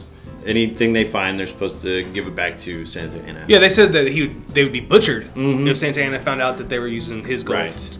And so, yeah, they're basically like, yo, if word gets back to him that we're using his gold to buy his land, then we're fucked. And they're like, we need to blow up these caves, these mines. And he's like, well, what are we going to do about the people that are digging? He's like, well, I'm too. I don't give a fuck, you know? Yeah, he says we have to get rid of all evidence. All of it, yes. So that's Captain Love's big plan. Mm-hmm. Kill everybody, destroy everything. Zorro, in the meantime, is hanging in the rafters. He overhears all this. Mm-hmm. Steal some of the paperwork. Was it a map that he takes? takes? Took a map with his sword. Yeah. He pokes it and pulls it back up. Yeah, pretty clever. Yep. They walk out. Yeah. He drops down. He's like, oh, okay, got the map, I'm good. Because they're trying to find evidence that... Oh, they want to free the slaves and find evidence to give to Santa Ana. Yeah, they're trying to incriminate these two idiots. All right, so they get the map to find out where the cave is at. Right. Because although Alejandro's been there, he mentions that the curtains were all closed on the carriages so that they couldn't see where they were going. Right. So they need the map to get there. He steals the map successfully, but that doesn't last very long. No. Love figures out that he's there. Well, Love, he's looking through the documents. Yeah. And he realizes the map's not there. Right. And so he goes through. Zorro's right behind him. And a big sword fight breaks out. Another great scene. Yep. And Montero's there too. Montero fights him too. 2-on-1 sword fight. Ching ching. Still beats that ass. Yeah. And so he winds up escaping. And Elena has a sword too. Yeah, she's pretty good with a sword. She says she's been training with it since she was 4. She's a little girl. Yep. And so they're like in the stable, and he winds up sword fighting with her. This is the one that you mentioned earlier. It's a great scene. It is great, and the way it ends is it's better. clever. All right, so let's just talk about this for a second. You said Me Too movement, all right, and you were referring to this scene. Yes. to forceful kisses and stuff like that. Maybe to a certain degree. No, forcefully kissing a woman without her consent is absolutely assault. Yeah. But what he's doing is flirting, and she's flirting back. Right, and that's what I was thinking. It's not like she wasn't reciprocating any of this, you know. Like, if she'd have been like, after she was done, like, ew, stay away from me. I don't want your lips on my lips. Okay. Like, I would have been like, yeah, he overstepped his shit. What if he kissed her one time Yeah. in the fight, and she was like, what the fuck? Yeah. Like, that's not cool, dude. Inappropriate. Yeah, but no, she goes back for more. Yeah. And they even roll around in the hay together a little bit with the Right. swords. And Yeah, it's all playful. they're cutting each other's clothes off of each other. Right. Without cutting each other, which is incredible. Ridiculous. They're not even getting scratched. Right. But they're cutting their clothes off of each other. Mm-hmm. And then he finishes the fight by disarming her and removing her He's top. like, hold still. And then the whole little... Yeah. And you can't see what he's doing. And then all of a sudden, like, it pans back to her, and, like, her entire wardrobe falls off. What the fuck? It's pretty funny. It's funny. It was on the trailers, and that was one of the, like, big, like, selling points. For No the nudity. Movie. No, none. Her hair she has her covered. hair Yeah. perfectly covering Perfect. up her shit. Yeah. And then uses his hat. He's like, right whenever he leaves, he's like, oh, let me get that. Takes the hat back. And then, of course, Montero walks in. He's like, what the hell are you doing? She's like, yo, Zorro was in here. I tried to stop him. Like, he's like, where the fuck did your clothes go? He said, what did she say? Oh, they had a big kiss, though, before he left. Yeah. Where it confirmed what I was just saying. That they're she's into each enjoying other. it, Yeah. Because they have like a Right. big. She goes in for a second kiss actually when he rolls out. Mm-hmm. But yeah, she said. What did she say? Damn it! She said he was fast and he was so fast in something. Damn it! It was more of a compliment word than it is a bad word. So the dad was Yeah. so confused. Right. He's like, huh? I don't remember. I just like that scene. I think it's great. Then is this when we get the horse chase? Yeah. This is something right out of the old Zorro shit, I would think. But it works for me. A lot of horse tricks. Yeah. It's good stuff. Yeah. There's really some dude out there who did that shit. Yeah. This ain't CGI. Yeah. You know, whatever. This dude is like standing on top of horses and everything else. Mm-hmm. I think too that if you gotta have a stunt guy, Zorro is the perfect. He's like rife with opportunity to have a stunt guy that's not gonna be too noticeable. You know, since his face is covered halfway. Oh yeah. And, You don't think Antonio Banderas did all those? I mean, he could. Apparently, he did a lot of the stunts. Well, I'm and sure it he was- rode a horse, but I doubt he was like standing on horses. I doubt it. But no, it's pretty great. So there's like a team of these Mexican army guys like chasing him. Right. I guess it's California Army It could be, yeah. because the Mexican Army is led by General Santa Anna. Right. So Well, at one point, his horse gets spooked, and it takes off. well, he hits a tree. Is that what It it falls was? off his horse Yeah. for the second time in the movie. And so he ends up getting the jump on these guys that think they're chasing him, and so they're really just following his horse. Right. And so he drops down. The last guy that's in the convoy there, he doesn't stand a chance. He throws him off the horse, and of course he basically moves up this entire convoy, just taking these guys out one by one. Doing horse tricks and Yeah, all kinds of standing shit. like straddling, two horses and shit, and yeah, it's great. Yeah, it's a good scene. I like it. Finally, we get up to the lead guy, and he does this great thing where he's standing on these two horses. There's like this tree that's gone over this pathway or whatever, it's fallen, and he like winds up running up. The horses go up to this tree, and he like jumps over the tree and then lands back on the horses perfectly. The horses go under, he goes above. Yeah, Like a it's awesome. skateboard trick. Right. But with horses. Of course, the idiot guy, he winds up hitting it, and it like clotheslines the shit out of him. It's awesome. He winds up catching his again, so he's good. Where else? What was going on? Oh, we go back to the cave. Yeah, Diego doesn't want to help him with the mass killings and all that shit. He wants to go after Elena instead. Right. Yeah. He said, whatever you're gonna do, you gotta do it by yourself. I've already given everything to these people. Mm-hmm. Yeah. So we go back to the estate again, Montero's estate. Montero's really mad at Love. right. He's like, you haven't done anything. You suck. Yeah. Yeah. He says he would have hired a monkey or something to lead his army. Yeah. So Diego, Montero, and Elena. Mm-hmm. So Diego is there. He's listening to the whole thing. Yeah. Yeah. And he's there with Love. So as Montero goes to walk away, Diego sticks a sword to his throat. Not so fast, fucker. Yeah. Tells Love to go get Elena. Right. Which he does. Yep. And he goes through. He actually tries to tell her that he is her dad. And he's like, just ask Montero here. He'll tell you, you know. Montero's a chicken shit. He won't tell him, you know. Or tell her. Yeah, he's like, tell her how her mom died. Right. He won't say shit. No, he won't. I don't know why he would expect him to say anything. Yeah, I wouldn't. You know, whatever. So, basically, it ends with she doesn't want. At one point, because he has Montero at knife point or at sword point, and he winds up getting away. They're about to shoot Diego, and that's when she's like, "Just don't get shot. Put your sword down. Live to fight another day." Basically. Well, Montero held her hostage. That was later on, wasn't it, in the movie? That was toward like the final action Oh yeah, scene. you're right. Yeah. You're right. Yeah, it's my bad. Yeah. Jump the shark. It's all right. You know that's not what that means, right? Jumping the shark. Jumped ahead. Is referencing Happy Days. Happy Days when Fonzie jumped over a shark. Yeah. Yeah. But that was just they did the whole like shark jumping thing to like save the TV show. That's not like jumping ahead. Yeah, but it has the word jump in it. It does. And I like to say jumping the shark. Fair enough. All right. Say whatever you want. You can drive a car Have with I your proved feet to if you you that want I to. know what it actually means? Right. Is it okay? Fair enough, yeah. Is it cool with you? You know where it's from at least. So no, I know why it's called jumping shark. Okay. I know all that. Okay. But I like to say it. Fair enough. So, anyway, she goes through. They get a hold of Diego and they incarcerate his fucking ass a second time for a night. Right. They mean for it to be longer, but she busts him out. Elena busts him out. Mm-hmm. So you know she knows something. Right.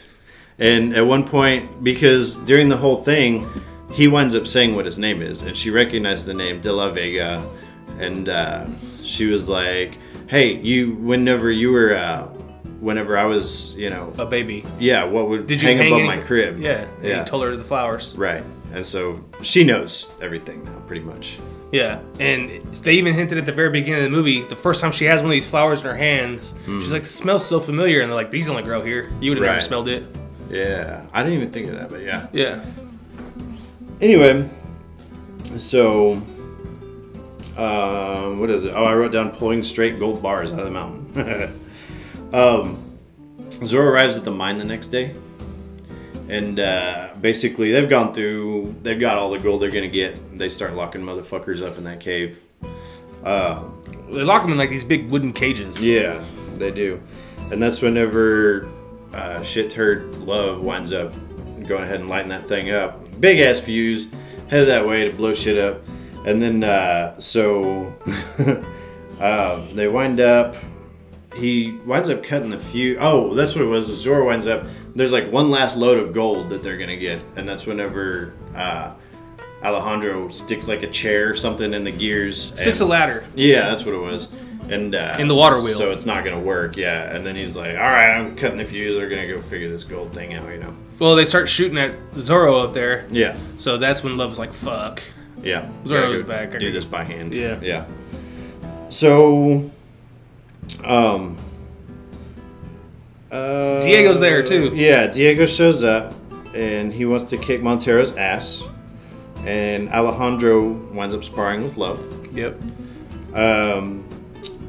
I put down that Zorro finds a furnace. Like at one point, he winds up kicking him down like this hill or whatever. There's a great scene where there's like this little like zip cord thing that's going down the hill. He hops on like a shovel and like skids his way down it on the shovel. Like snowboards his way down. Yeah, it was great. Except for that sword would have had to been tied to his feet, or the shovel would have to be tied to his feet. It would, yeah. Called bullshit, but that's all right.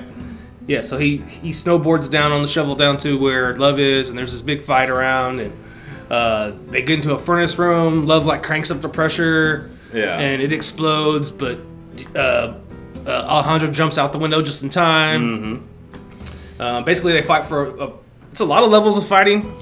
Yeah, because there's a lot of like different rafters and shit. Yeah, yeah. And they end up getting on top of this, like one of the boxes that's being cranked up or something, and fucking shanks him. Yeah, he does. That's it. Done. Yeah. So Zorro kills Love. Meanwhile, Diego's fighting with Montero. Yep. But he's not as successful though. He winds up getting shot at one point, and One thing I left out was on Love's neck, he carved a little M on there, and he's like, M. Oh, on his cheek. Or on his cheek, yeah. He's like, yeah, for Murrieta. You know, kind of cool. Alejandro stabs Love. Diego pushes Montero off a cliff. Well, he sees that he's... Oh, yeah. He's like standing in the rain. He's about to get it. And then he's got like that shit tangled up around his leg. Yeah. So he fucking hits whatever he hits. And the cart full of gold bars go careening off the cliff. Right. With a Montero attached. Mm-hmm. And it happens to land on top of Love as well. Right where Love's at. Yeah. Like barely alive. So it rains gold bars on these motherfuckers. Yeah. And they're obviously dead. Mm-hmm. Elena winds up freeing the miners. I guess they had to give her something to do. Like right before. Right. Like even Zorro ran down there and like helped her get the last like couple locks undone. Yeah. And then a huge explosion, and you think like everybody's dead. Right. But walking from the smoke and flames is Elena and Zorro and all of the people. Yeah, it's great. And that's whenever your wife and daughter were at our house watching it, and it was funny because your wife made it like 3 minutes into the movie. She's like, the acting in this is horrible. I can't watch it. And I was like, really? That's Anthony Hopkins, dude. I mean, the kids weren't very good at the beginning, but, you know, I mean, like, it was pretty good. And then, of course, your daughter, we get to that part. And Farrah's like, did he save those kids? I was like, yeah, he always save kids, you know. But Diego ends up dying. He talks to them a moment before. Yeah. And Elena actually calls him father. Mm-hmm. He brings Alejandro and Elena's hands together. Kind of like his blessing. Yeah. Like little makeshift wedding type. And like, take care of my daughter. Mm. Yep. And I wrote down kind of weds them. And so we cut ahead where it's kind of like storybook form. And Alejandro's like talking about the events that took place and how Diego had died and his burial and all that shit. Using flowers as a sword. Yeah, we find out that he's telling the story to his daughter, a little infant baby. It looks like almost like they're in the same house. Mm-hmm. But that house got burned down. Burned down. Can't be it. I don't know. It's weird. But maybe I'll went back for that gold. Yeah, and Elena's totally on board with the fact that he's going to be Zorro. Zero. Yeah. He's going to be Zorro, and she just basically wants him to be careful. Right. Yeah. And then I said Elena and Alejandro live happily ever after. And that's the end. Much it. Yeah. Yeah, that is it. Yeah. What was your opinion of The Mask of Zorro? It's a good movie. Is it like the best thing? It's not but it's pretty good. It's good. It's better than I thought it was going to be going into it. Even like if you remember last week when you told me what we were going to be watching, I was like, oh fuck. You know, I remember. Yeah. I didn't really want to watch it. Excited at all? No. But like I said, once it clicked in my head, like, oh, this is just like the shit that they did back in the 50s and 60s. Yeah. It's pretty good. It's a dumb action swashbuckler, man. Mm-hmm. Like. That's it. I forgot how good sword fighting in movies was, if done well, I guess. This one in particular is really, really good, and I was pretty much entranced by it. Entranced? Well, like, I remember just watching the scenes, and while I'm watching them going, man, this is just good stuff, you know? Like, I couldn't take my eyes off of it, you know? Like, the choreography just worked for me. It looked like everybody had rehearsed their parts really well because, you know, nobody looked like they were standing around not knowing what the hell they're doing, you know, shit like that. So would you say this is your favorite 1998 movie so far? Favorite? No. Okay. Oh, no. Okay. It's easily Truman Show stuff. Yeah, for me too. Yeah. Same. Great movie. But yeah, it's a good movie. It's fun to watch. This one's really good. It's fun to watch. Yeah. What aside from Zorro, what else did you watch this week? So, like I said, I was home alone for a couple of days. Yeah. So I got a chance to watch all kinds of shit. Boom. I watched this documentary that was really interesting. It's called Jim and Andy. I watched that. Did you? Yeah. It's really good.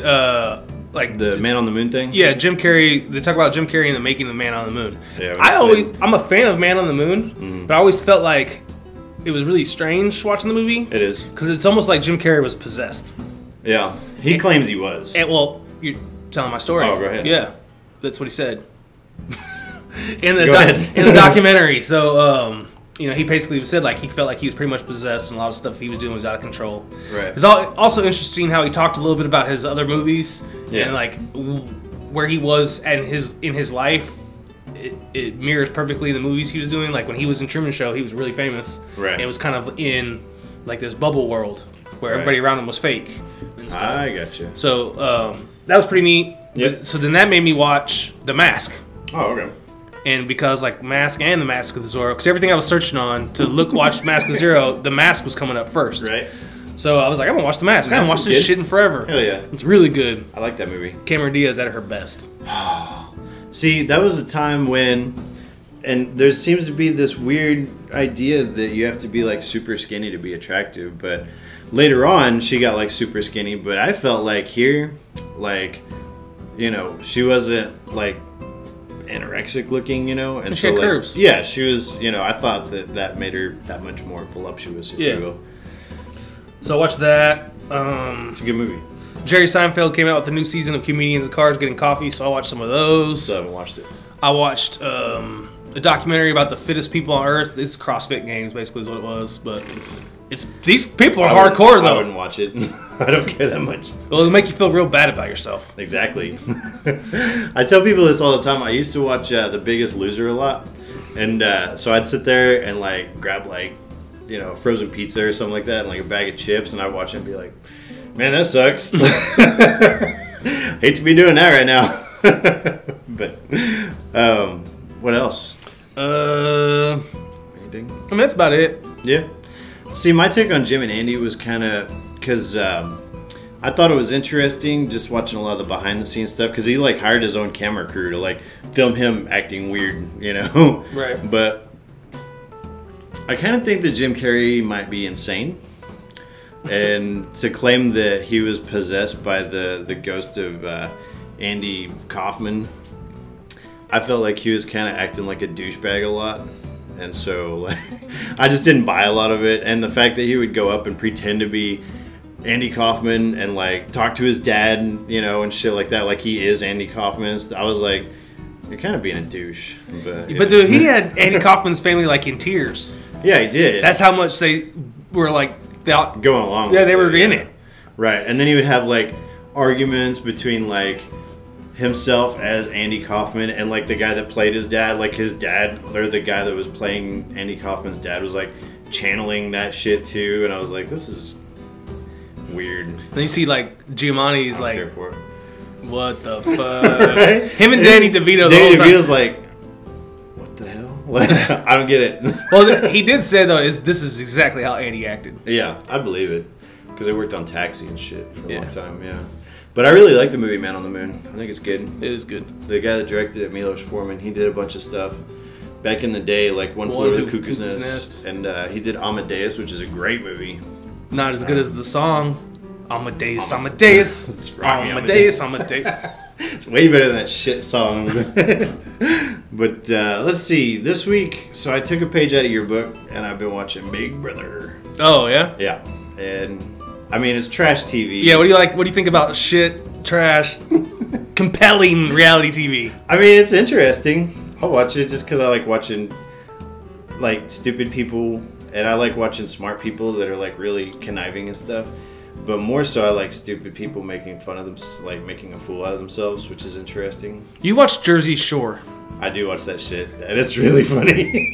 So, at least in Big Brother, there's strategy, right? And I mean that's true. And the people in Big Brother like sometimes make really bad strategic choices. And we saw that play out this week. Yeah, but yeah. And then sometimes we see him make really good strategic choices. There's another guy he's the puppet master on that thing. Tyler.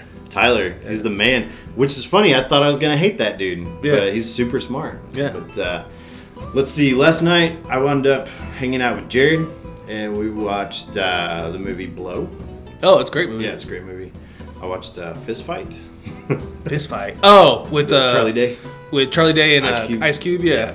I saw that. It's pretty funny. It is what it is. Earlier today, I watched Harry Potter and the Deathly Hallows Part 2. Okay. I just felt like getting some Alan Rickman in my system because I'm a big like Severus Snape fan. Okay.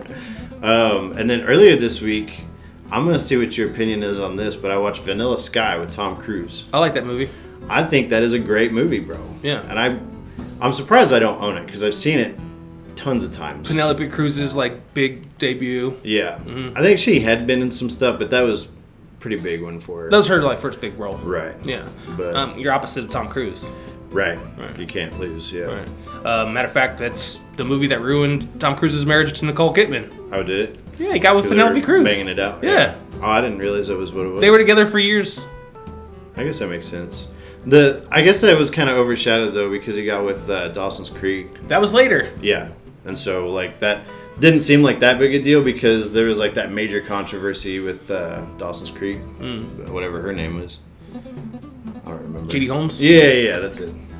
I should remember. She was in Batman Begins. But would you be mad at me if I told you I've seen every episode of Dawson's Creek? Have you? Yeah. Kind of mad at you, bro. You're the Dawson. So anyway, I think that's about all I watched. What are we watching this next week? Do you want to know? Yeah. We've been waiting so long. You want to take a guess? I have no idea. Saving Private Ryan. Oh, it is? Yeah. Oh. I thought that was coming up later still. Nah. No, it's coming up next week. What we're actually going to do is me and Mike have a theme going. Should we go into it now or? Yeah. Okay. So this movie, we had talked about doing like a military movie month whenever Saving Private Ryan came out. And then I actually looked up the numbers and it's not like a calendar month, but... It's 4 weeks. Yeah, 4 weeks exactly. So we wound up deciding to do that. So we're going to be, for the next 4 weeks, starting with Saving Private Ryan, next week going to be doing a military themed movie. Okay. Yep. I'm excited about it. Yeah, I mean... Saving Private Ryan is a awesome movie. It's phenomenal. And once again, Spielberg, because we've talked about E.T., talked about Jurassic Park, and now we're talking about this, and it's like, there's nothing that man can't do, you know? Like, he could be chasing dinosaurs one minute, healing boys with an alien, and then, like, fucking Tom Hanks getting his face shot off, so, you know? Apparently, like, sleeping with children. Mm-hmm. Isn't that... He does that too, I guess. Because of Back to the Future, right? Yeah, that's what Crispin Glover was saying. Yeah. Fucking weirdo. Yeah. But anyway, if you would like to, you are welcome to follow us on Facebook. Our Facebook page is Casino Royale with Cheese, all separate words. YouTube handle Casino Royale WCheese, all one word. Twitter Casino Royale WCH. If you go on iTunes or Podbean or wherever you get your podcast from, you can find us there. It's Casino Royale WCheese, all one word. Instagram, same thing, Casino Royale WCheese. And our email address is cheesymovie@yahoo.com. If you would like, cheesymovie@yahoo.com. If you would like to contribute anything or bring something to our attention. And I think that's it. That's all I got. All right, everybody. Well, make sure you join us for our military movie month. And we will see you next time. Bye.